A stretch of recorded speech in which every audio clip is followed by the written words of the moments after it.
de Bata.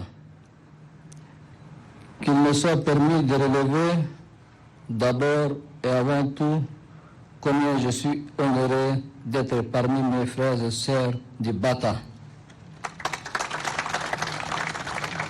Me voilà Ati, chef-lieu de la province du Bata, qui constitue la 5e étape de la tournée que j'ai entamée dans le Tchad profond pour m'imprégner des réalités de mes concitoyens et de répondre autant que nécessaire aux attentes légitimes des populations. Cette forte mobilisation dans la liesse populaire démontre à suffisance l'attachement de la population de cette laborieuse province aux idéaux de paix, d'unité et de la stabilité.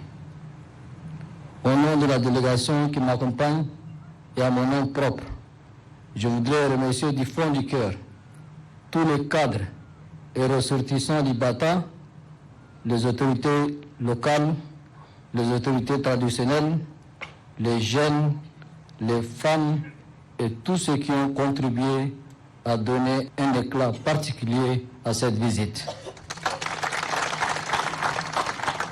L'enthousiasme dans l'accueil des hôtes n'est pas un simple slogan au Bata, c'est une réalité palpable. Chers frères et sœurs, je suis toujours à votre écoute et j'ai fait cette visite à Ati, c'est pour vous écouter davantage, de plus près et vous parler sans intermédiaire.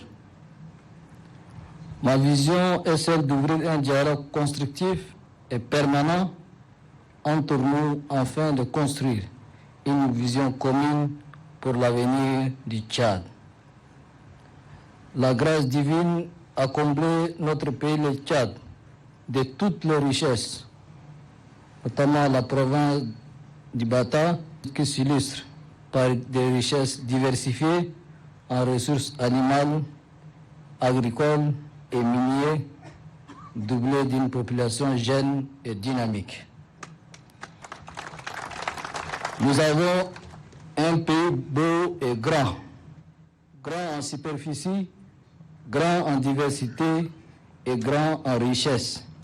Le Bata est au cœur de cette grandeur. Chers frères et sœurs, nous sommes actuellement engagés dans une période de transition et il est essentiel de souligner que la réussite de cette transition repose sur la contribution de chaque Tchadien et Tchadien.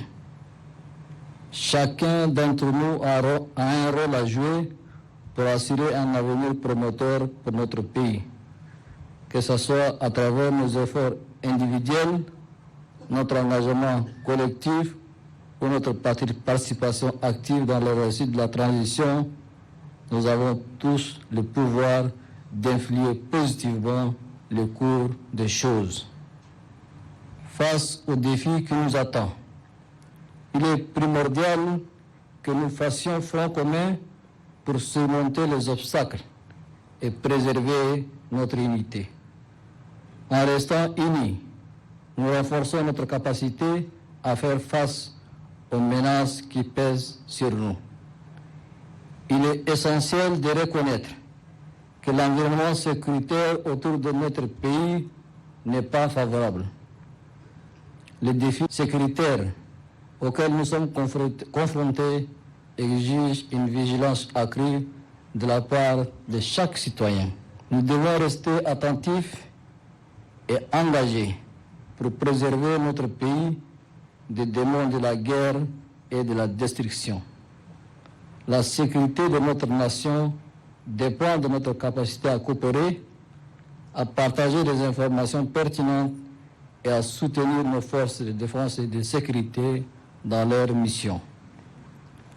Le dialogue national inclusif et souverain a doté le pays de résolutions et recommandations dont la mise en œuvre effective permettra de remettre le pays sur le bon rail. Ces mesures ont été élaborées pour répondre aux aspirations de tous les citoyens pour réaffirmer notre engagement envers la démocratie et la justice sociale. Nous avons créé des mécanismes de participation citoyenne qui permettent à chacun de contribuer activement à la construction de cette République refondée où les droits et les besoins de tous les citoyens sont pris en compte. Au premier rang de résolutions et recommandations du dialogue national inclusif et souverain, il y a l'organisation d'un référendum et l'organisation des élections générales pour le retour à l'ordre constitutionnel. Le retour à la normalité est un objectif fondamental pour notre nation. Il s'agit de rétablir un système démocratique solide basé sur le respect de la Constitution et de l'État de droit. Cela implique de renforcer les institutions démocratiques, de promouvoir la séparation des pouvoirs et de garantir le respect des droits fondamentaux de chaque citoyen. La réussite de ce rendez-vous permettra de consolider la stabilité politique et d'assurer un environnement propice au développement économique et social. L'implication de tous est donc essentielle pour bâtir une nation réconciliée qui représente véritablement les aspirations de notre peuple. Mes chers frères et sœurs, comme partout au Tchad, dans la province du Bata, nous devons nous attaquer aux racines de ce qui nous affaiblit collectivement, en l'occurrence les conflits fonciers dans les zones urbaines, les différences et les ressorts territoriaux dans les zones rurales, les discordes intercommunautaires, les affrontements éleveurs-agriculteurs qui nous affaiblissent et entravent notre développement. Sur la question des conflits communautaires, je voudrais saluer l'exemple de règlement récent du conflit de Mangalmé, grâce à Allah le Tout-Puissant et à l'implication de nos forces de défense et de sécurité, ainsi que celle des chefs traditionnels, des cadres des deux provinces se sont locales et appropriées à nos problèmes locaux et demeurent la solution idoine pour stopper ces phénomènes. À cet effet, les gouverneurs et toutes les chaînes administratives nationales sont instruits à l'effet de faire respecter l'autorité de l'État et s'investir avec les chefs traditionnels circonscrire les conflits intercommunautaires. Le Bata est caractérisé par un autre phénomène que je qualifie de dangereux, celui du départ clandestin des jeunes en Libye et au Soudan où ils sont exposés, une fois sur place, à des crises énormes, notamment leur enrôlement dans les différents mouvements armés. Une réponse intégrant tous les aspects du problème est nécessaire devant ces phénomènes. Chers frères, le développement de la province de Bata est un processus qui nécessite une action coordonnée et un investissement dans le secteur clé tels que l'éducation, la santé, l'agriculture, l'élevage, les routes et les mines.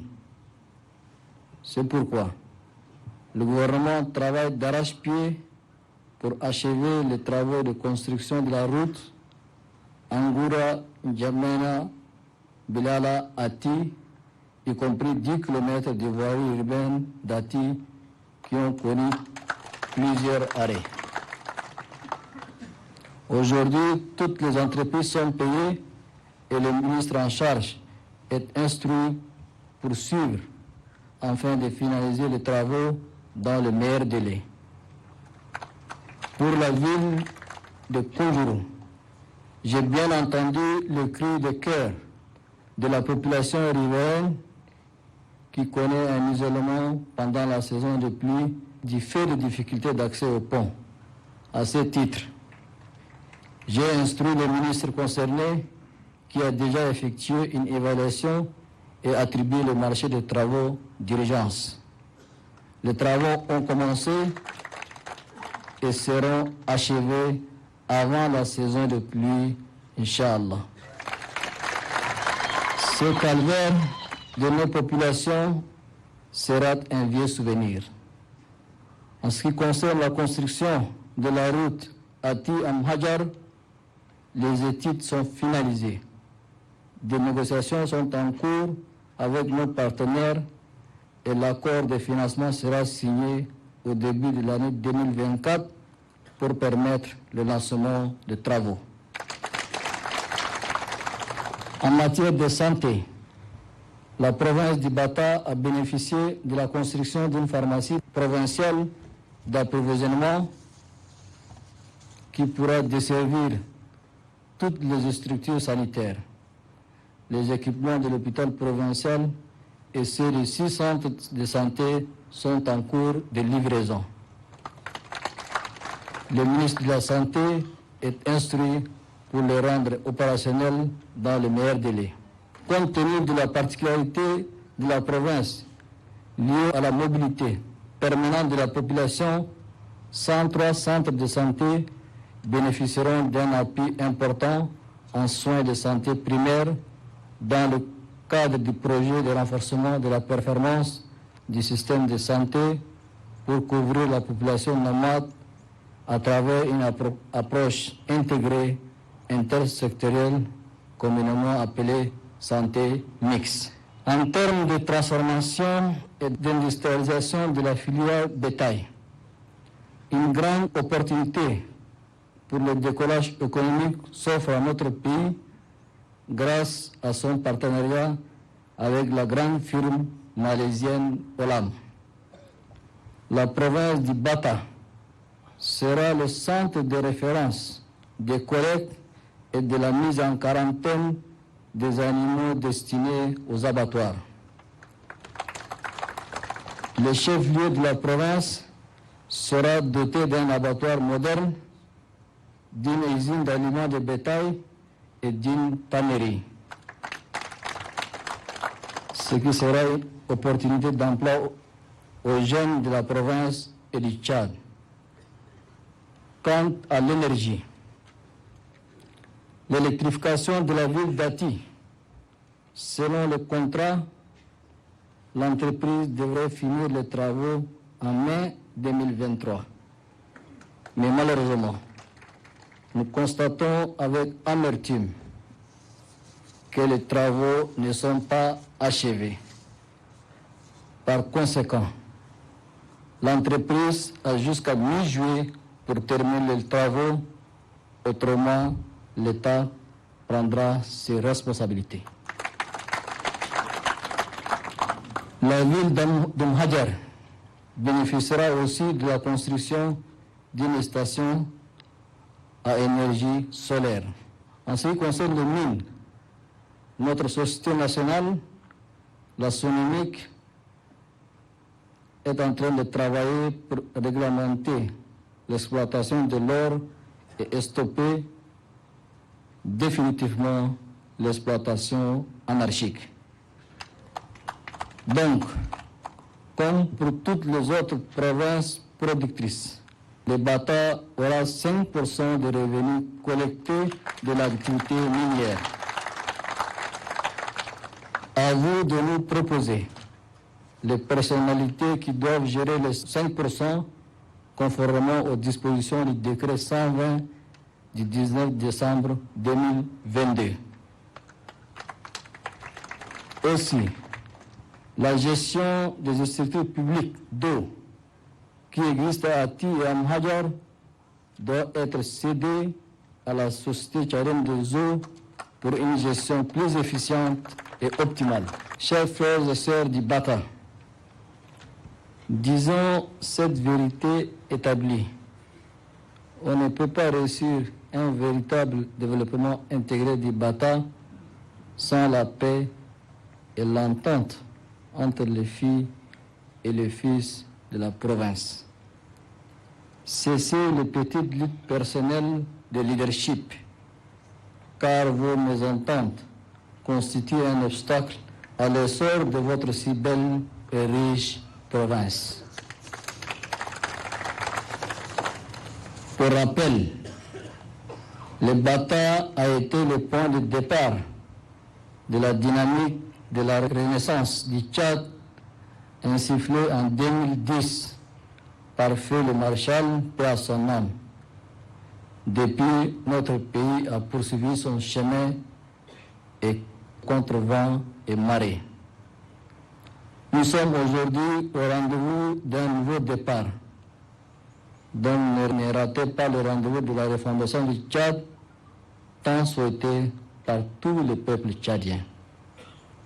Vu votre mobilisation, je suis convaincu que le Bata apportera sa contribution pour la réussite de la deuxième phase de la transition qui passera par la réussite de l'organisation des référendums et celle des élections générales. Pour terminer, tout en remerciant chaleureusement les enfants du Bata d'être sortis si massivement, je me dois de mettre en exergue la sensibilité de cette phase de transition politique et j'en appelle à la responsabilité individuelle et collective à faire sortir notre pays de cette transition grandie et résolument tournée vers son développement socio-économique. Que Dieu vous bénisse, que Dieu bénisse notre pays. Je vous remercie.